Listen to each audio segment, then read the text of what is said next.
kriminal na gawain ni Michael Yang at ni Alan Lim? Sigurado po ako dahil po doon sa nangyari sa akin at nangyari doon sa mga kasamahan ko,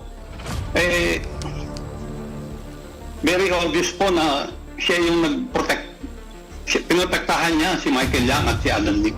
Nung hindi nila ma-dispute yung aking report kasi supported naman po ng mga dokumento, ang ginawa nila is sinira nila kami. Paano ko siya isasangkot kung wala akong ebidensya? It will never stand in court. Galit po atuwa dahil kaming dalawa pareho pang buhay. Ilan ang namatay? Dahil po dyan sa Davao Mafia and their purpose to save the Queen in order to become the next president. At salamat sinabayan mo kung ilipas ang katotohanan. Wala akong galit sa'yo. Siguro tampo lang.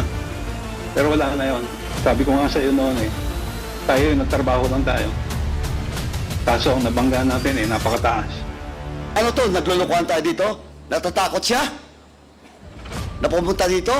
We should invite again the former president to be present in the next hearing. Admissions in any way was never part of Quadcom. We may not have extracted yet the information fully from them, but we never put words in their mouth. Ito at the appropriate time. Thank you, Your Honor. Medyo natuwa lang po ako dahil kahit paano nakita kong buhay na buhay si Colonel Asierto.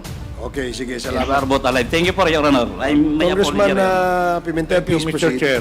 Balikan natin yung tanong ko, Mr. Guban.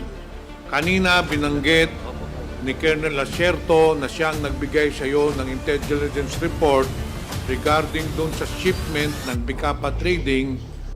Pagkatapos ng intelligence report, ano ang ginawa ninyo? Your Honor, ang nag-implement po niyan ay joint ng PDEA at saka ng Customs. In fact, witness din po doon si Colonel Asierto. Si Colonel Pajardo, then Director ng National Capital Region ng PDEA, nag-exchange po kami ng mga information together with Colonel Asierto. Then I do my homework also on my part as CIS Intelligence Operative ng Bureau of Customs. So lahat po ng files, naghahanap kami, nag-backtrack, kung ano po ang trabaho namin as Intelligence Operative sa Bureau of Customs. Hanggang po sa bandang huli na totally na pinpoint namin at nalaman namin na talagang yun na yung binibigay na information from Colonel Asierto's asset. Yan na po hanggang sa in-identify.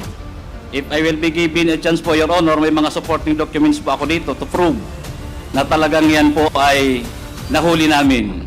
Trinabaho po namin at nagsakripisyo po dyan ng buhay ang halos mga kasamahan namin para po mahuli yan. Ngayon, itong sunod na tanong ko sa iyo, importante itong tanong ko sa iyo. Itong dalawang container van na sinasabi na hinuli ninyo na may laman na drug shipment, Simple lang. Ginagawa naman ng Pangulo natin ang lahat para sa ikabubuti ng bansa, para sa ikabubuti ng bawat Pilipino. Pero binabatikos pa rin siya. Oo. Sa inyo po lahat na bumabatikos, mamatay kayong lahat. Salamat po.